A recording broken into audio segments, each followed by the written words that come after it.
Greetings, scholars, and welcome back to another episode of Avanexplains.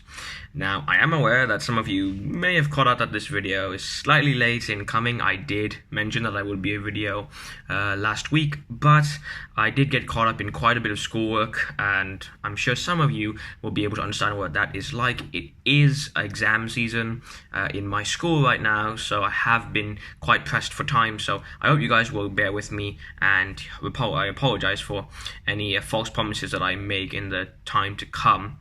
But anyways, let's get straight into it. As you may have guessed, this week we are looking at an event, and this week will probably be the last video I ever do on a World Scholars Cup event, or at least the basics of it. If you guys want me to delve more into the advanced tips of debate or writing or even of the Scholars Challenge, then please comment down below and I'll make sure to look at the recommendations and assign accordingly. So, this week, as you may have guessed, we are not actually going to look at the Scholars Ball or the Scholars Scavenge. Sorry, scholars, but I think I'm not qualified enough to tell you guys about how to socialize and dance or how to take good photos in a tourist place. I'll let your friends and your photogenic Instagram buddies tell you how to do that. But this week, we're going to look at how to succeed at the Scholars Ball, or rather, how to pass the Scholars Ball.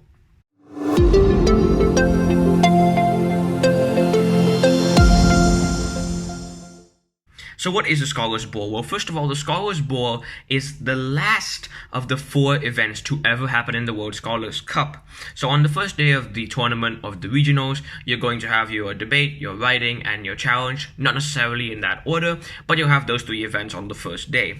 Then on the second day, you will have your ball. It is the first event of the second day, and is usually the one that takes up the most time. It can take anywhere between 2.5 to 3.5 hours. I'll tell you a funny story. In my regional round, our ball was extended to 4 hours because a fire alarm rang in the middle of the ball. And the question was about fireflies, so I guess it was pretty ironic and somewhat fitting. But anyways, that aside, the Scholars Ball is the only time in the World Scholars Cup where you and your team will actually be sitting next to each other and doing everything together despite the debate. Other than the debate, the Scholars Ball is the only other event where you and your team can actually talk with one another and debate on how to answer questions. So the Scholars Ball is basically a Scholars Challenge, but with a team, and with one key difference. Instead of writing down your answer on paper or filling out a bubble, you have a clicker.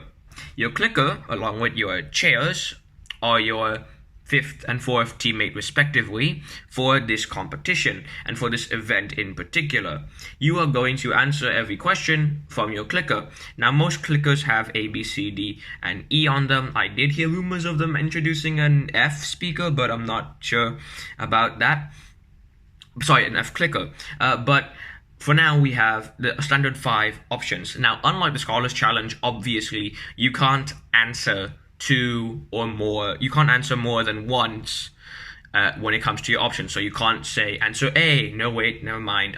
It's going to be answer A and B. But what you can do is change your answer. So if initially you answered C, but then you realize, oh wait, it's E, then you can change it as long as the World Scholars Cup staff haven't called out time. And they do so in a pretty slow and dramatic fashion every time, so it's completely fine.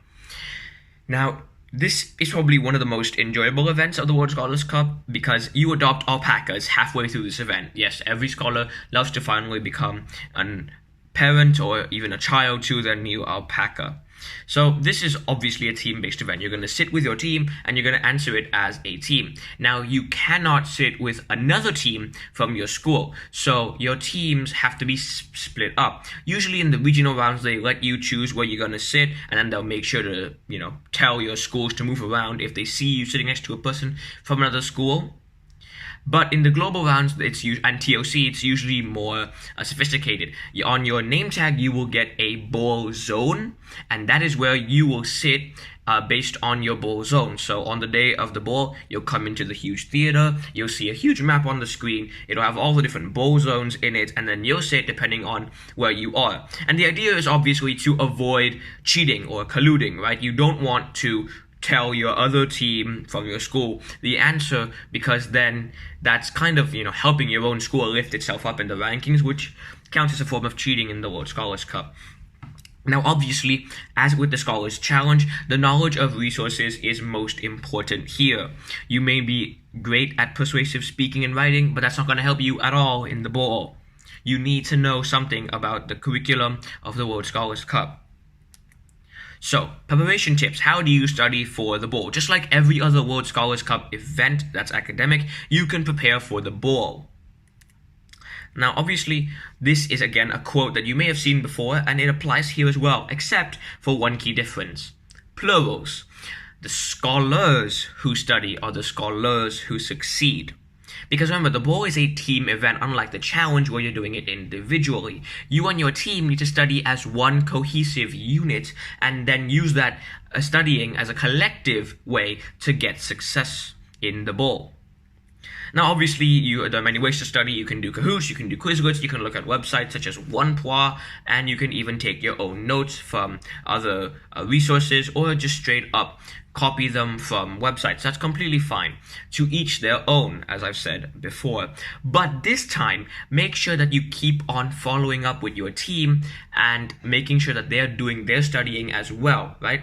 Usually what I tend to do with my team is that we assign each other at least 2 areas of studying. So for example, I'll take history and special area, while my teammate will take literature and social studies, and the other teammate will take the other subjects, right? That's a completely acceptable way, especially if you're a first or second year scholar, to sort of break up the task, because I get that the resources are very, very, very, very detailed, and there's no way you're going to be able to study all of them to a depth where you're going to do extremely well in the ball, right? The ball is not a place where you can relax when it comes to studying. Unlike the challenge, which you can sort of lift up your team if you studied a lot, the ball relies on team knowledge as much as it does your own individual studying. So don't ignore studying, or else you're not going to do so well in the ball. Now then, let's look at some tips. How do you work during the ball? Now, when you get your clicker, I recommend that you sit obviously in a line, in a horizontal line. Now, the person who least studied should be in the middle. Because what tends to happen is that the person who thinks they're the best at the resources takes the clicker away and then just uses the clicker to answer what they think is the correct answer instead of consulting with their team, right? You don't want this. You don't want to jeopardize your chance of getting a medal or even a trophy for the ball because there was that one guy who thought that they'd studied so much more than everybody else did and therefore deserved the right to answer all the questions. You should never ever do that. The person who least studied should be in the middle, or at least the person who isn't so confident about their topic, who should sit in the middle. Because then this person will not have a bias towards another person, or will not be so tempted to control the clicker for themselves, right? And in this way, both of the people on either side of them can talk to one another, can talk to all 3 teammates, and then the person in the middle can decide, okay, which one of you is more confident, which one of you studied this resource, what is the most logical answer? And that brings us to our third tip, right? Which is to discuss with the team before clicking.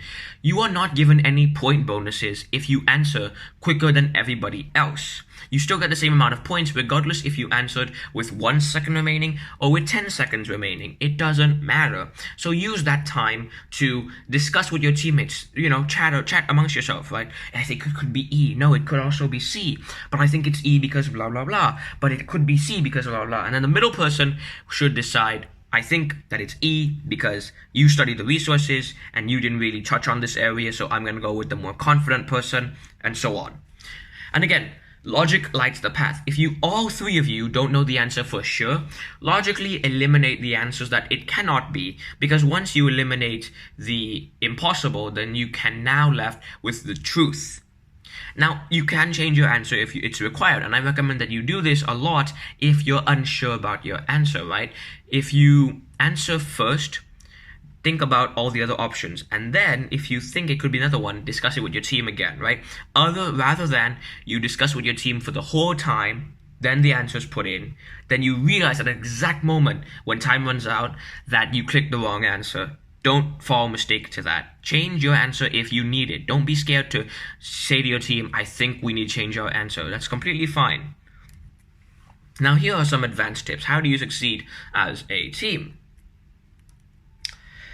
Again, never fight over the clicker, right? The person in the middle should always have the clicker. They should never give it away to another person unless they're going to the stage to get an alpaca or they need to go to the toilet, which is pretty rare in most cases. You should probably empty your bladder and fill up your water bottle before the ball because it is going to be important that you stay there for the whole time.